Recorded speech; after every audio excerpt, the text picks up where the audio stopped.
Greetings, you are listening to Change Radio News. Today is Friday, the 30th of May, 2025. The news read by Olive Rujizo. The headlines. President Chamisa calls for the transformation of the media industry. Trabablas Interchange commissioned today amid controversy of inflated $80 million cost.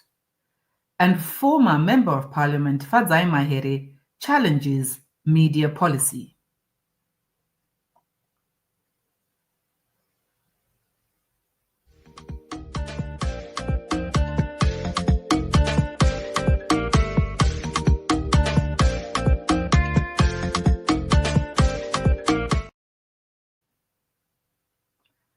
And now for the news in detail.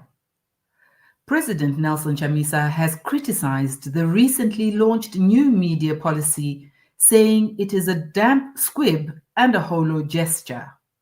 Posting on X yesterday, he said that the real crisis in Zimbabwe's media sector is not a lack of policy, but the continued criminalization of journalism.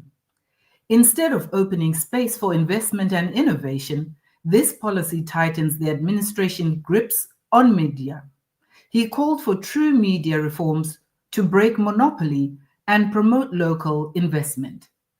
President Chamisa also said real media policy must empower journalists, not threaten them with deregistration. He emphasized the need to overhaul the Zimbabwe media system to transform the media industry and uplift the lives of journalists.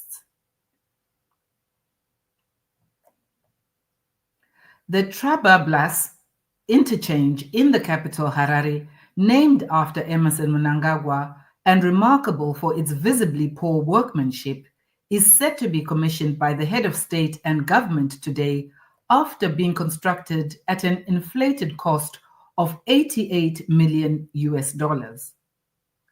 This expensive project has been surrounded by big controversy, with many questioning its price tag. Compared to similar projects in the region, such as South Africa's Mount Edge interchange in Umhlanga, Durban, which cost 65.9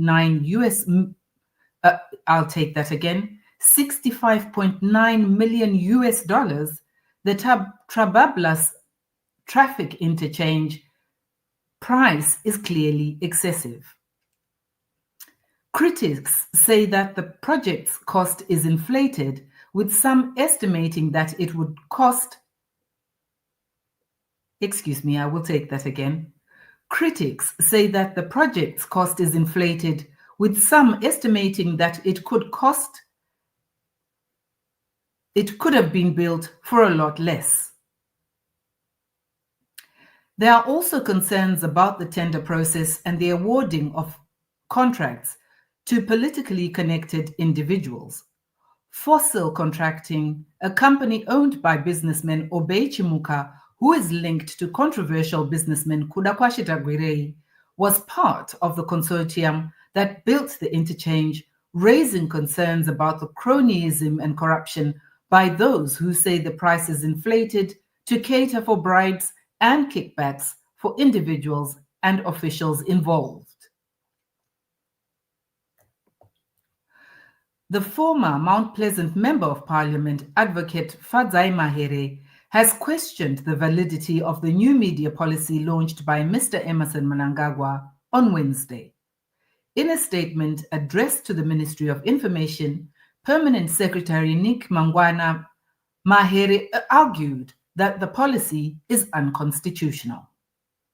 Mahere cited Section 61 of the Constitution, which guarantees media freedom, and stated that any attempts to dictate how the media reports or conducts itself would be a violation of this constitutional provision.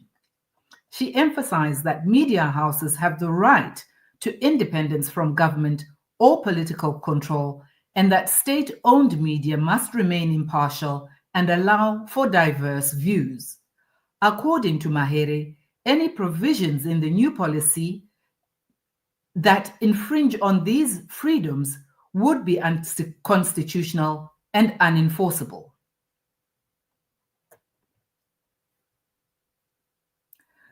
The home of former Chitungwiza Deputy Mayor Rangarirai Mtingwende, formerly CCC, was bombed last night. He had earlier reported the presence of two white Toyota Fortuner cars without number plates parked in front of his residence for 2 days. His daughter Jerita Mtingwende, a recalled councillor, narrowly escaped abduction on Thursday, foiled by the bravery of local citizens who intervened to rescue her, according to the family. Let us listen as Mr. Mtingwende narrates what happened.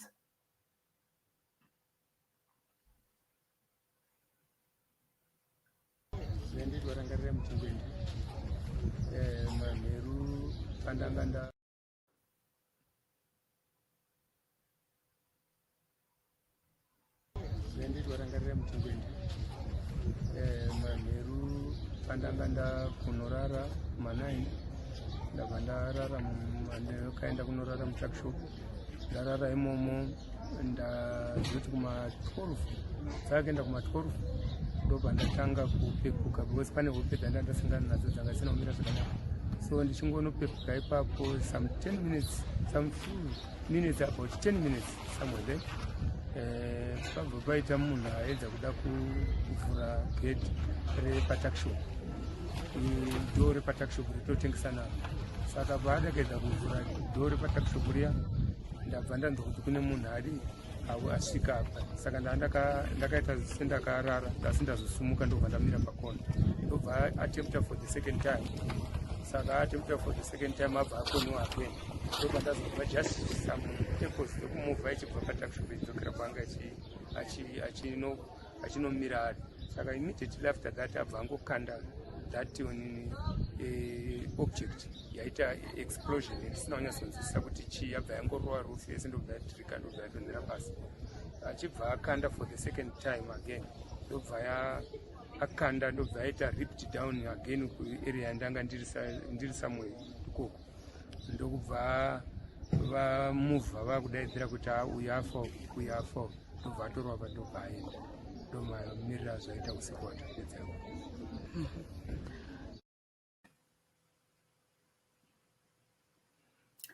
Zach confirms the arrest of Edmore Chitowa, Managing Director of EPVET Investments, on allegations of fraud and forgery. The charges stem from a 2023 Zimbabwe Power Company tender for the supply and installation of rooftop air conditioning units at Wange Power Station. Investigations revealed that Chitowa submitted a forged NASA clearance certificate as part of the bid documents, resulting in EPVET Investments being awarded the tender. In February 2025, Chitowa also allegedly presented a fake Zimra notice of seizure, claiming 6 air conditioning units had been seized at Baitbridge border post. Investigations found that only 2 units were listed on the official seizure notice. The accused appeared before Mahere Gofa at the Harare Magistrate Court and was remanded to 8 July 2025 on $400 bail. Mr. Rufaro Chonzi was prosecuted for the state.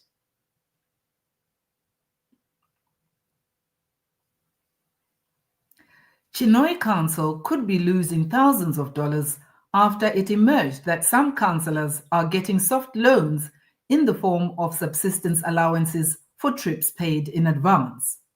Councillors are reportedly failing to pay back money advanced as subsistence allowance for sanctioned or unsanctioned trips.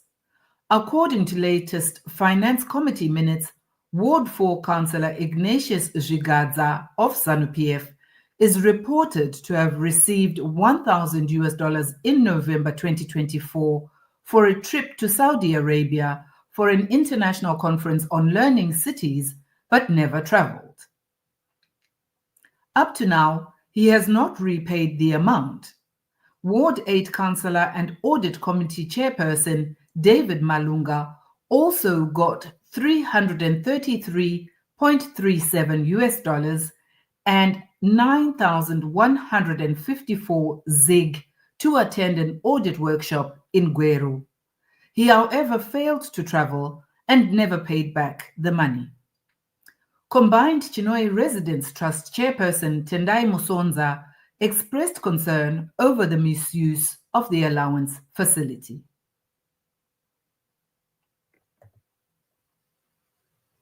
Zimbabwean teachers are enduring severe poverty despite having 13 unions. Many are questioning the unions' effectiveness as they seem to be neglecting their duties while teachers suffer. Monthly deductions ranging from $8 to $13 are being collected, yet the unions are not advocating for their members. In response, teachers have formed the Zimbabwe Teachers Remuneration Struggle to push for action by encouraging membership withdrawal.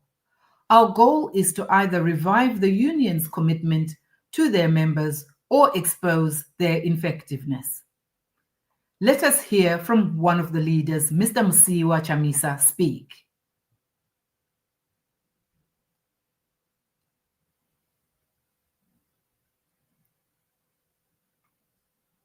Thank you so much, our journalist Wejira Munya, for allowing us teachers to hear more about our movement called Zimbabwe Teachers Remuneration Struggle.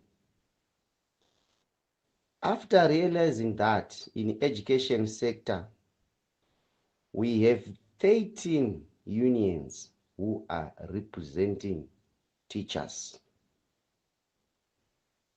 After a deep analysis, we discovered that unions are no longer doing their mandate to present the teacher in Zimbabwe. They are now just deducting subscriptions from teachers while the teacher is wallowing in abject poverty without any salary adjustments. For example, we were supposed to get a quarterly salary adjustments, but the unions remained silent. They did not even act. Others were also given 50 USD. Other workers were given 50 USD, but still unions remained silent. So, as class teachers, we sat down and come up with a strategy to wake up sleeping, useless unions to act. For example,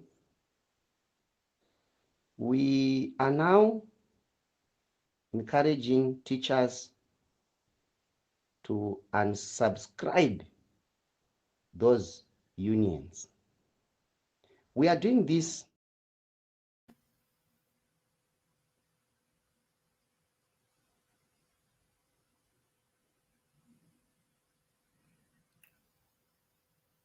In other news, Advocate Angela Maduro, an alumna of the Great Zimbabwe Herbert Chitepo Law School, recently hosted a significant panel discussion on the impact of toxic masculine norms on boys.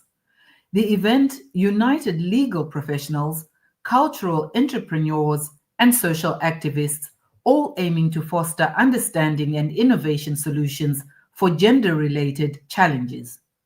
Maduro emphasized the connection between law, culture, and gender issues, advocating for essential reforms to dismantle harmful norms.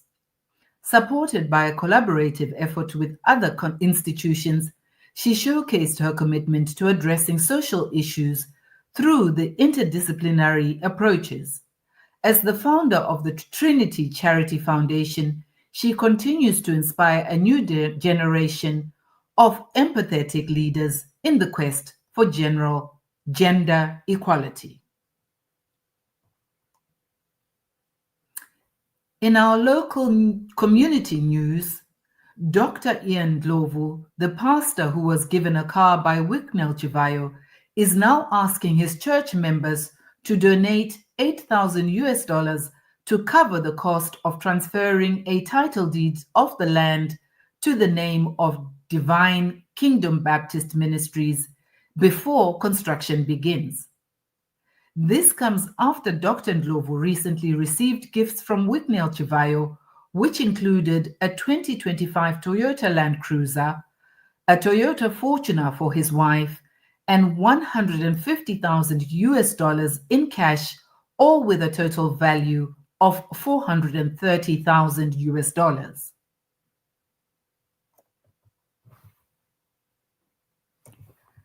A Harare Standard Chartered Bank internal control officer, Cletus Tonderai Nyakambiro, aged 38, has had his 5-car fleet seized as part of an investigation into allegations he created 5 fake accounts to defraud his employer of approximately $2.3 million.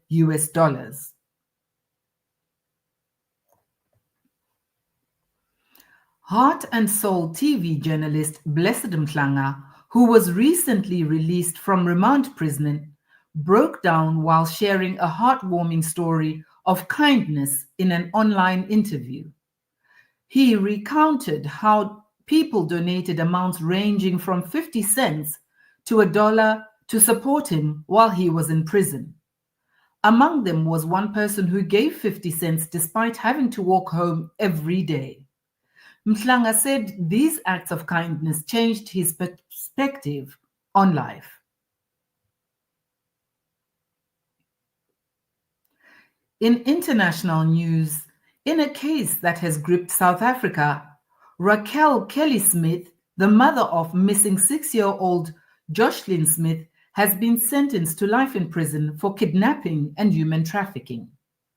Her boyfriend, Jackin Apollis, and friend Steveno van Rijn also received life sentences. Jocelyn vanished in February last year and has not been found. On Thursday, May 29, 2025, Judge Nathan Erasmus delivered the verdict in the Western Cape High Court, sentencing Kelly Smith, Jackin Apollis, and Stevano van Rijn for life imprisonment for human trafficking. They also received concurrent 10-year sentences for kidnapping. The judge emphasized the severity of their actions, stating there was nothing redeeming to warrant a lesser sentence. Jocelyn Smith, then 6 years old, disappeared from her home in Saldanha Bay, a fishing town north of Cape Town, in February 2024. Her striking green eyes and broad smile became a national symbol as a massive search operation ensued. Initially, her mother, Kelly Smith, garnered public sympathy, but the investigation soon shifted focus on her involvement.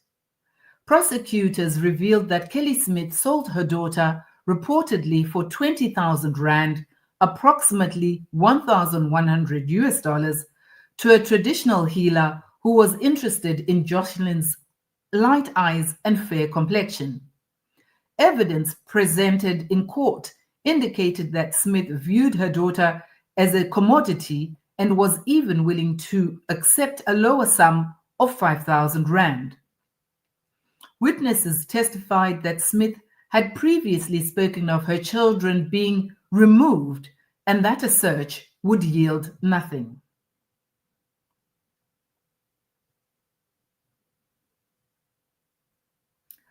Captain Ibrahim Traore has reportedly banned porn in Burkina Faso.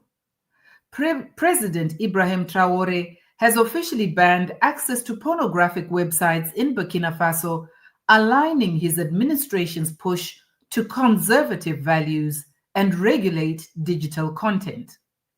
The government states that the move is aimed at protecting youth and preserving moral integrity.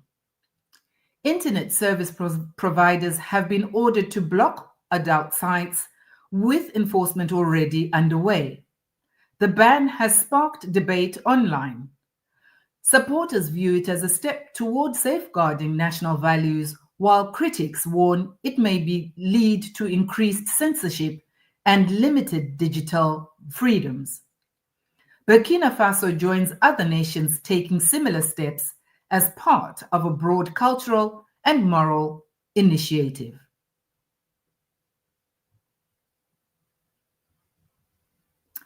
And finally, in sports news, Morocco has withdrawn from the 2025 COSAFA Cup less than a week before the tournament starts on June 4 in Bloemfontein, South Africa.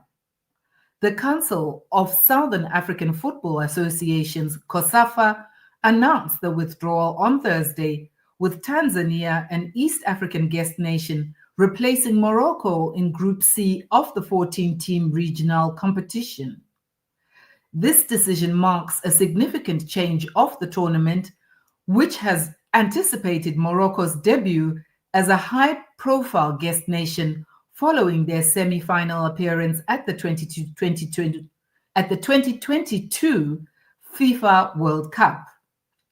The withdrawal has necessitated a revision to the fixtures, with Tanzania now scheduled to open their campaign on June 7 against Madagascar at Toyota Stadium at 6 p.m. Central African Time. They will then face Eswatini in their second group match on June 11 at the same venue at 3 p.m. Central African Time.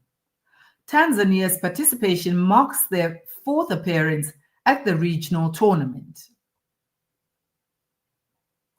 The Zimbabwe Football Association, ZIFA President Nqobile Magwizi, has lauded the Premier Soccer League's efforts to enhance a culture shift in the local game.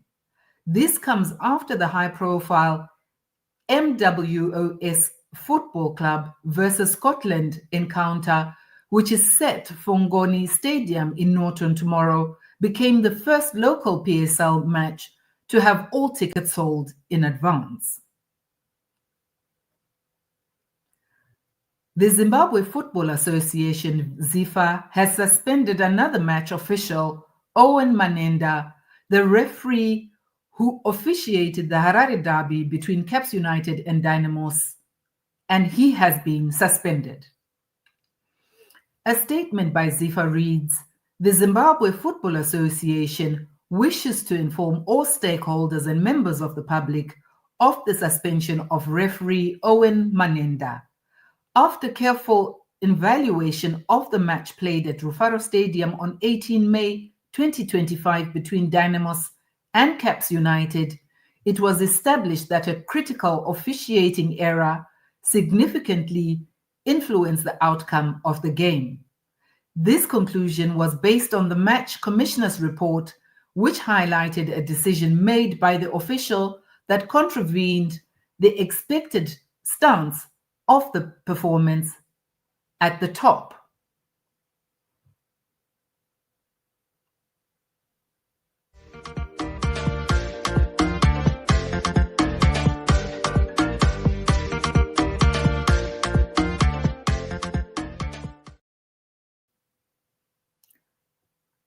To end this news bulletin, here are the headlines once again. President Chamisa calls for the transformation of the media industry. Trabablas Interchange commissioned today amid controversy of inflated $80 million cost.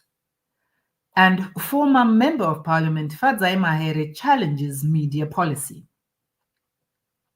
This concludes our bulletin for today. Thank you for listening. From myself, Olive, and the entire team at Change Radio, have a blessed weekend.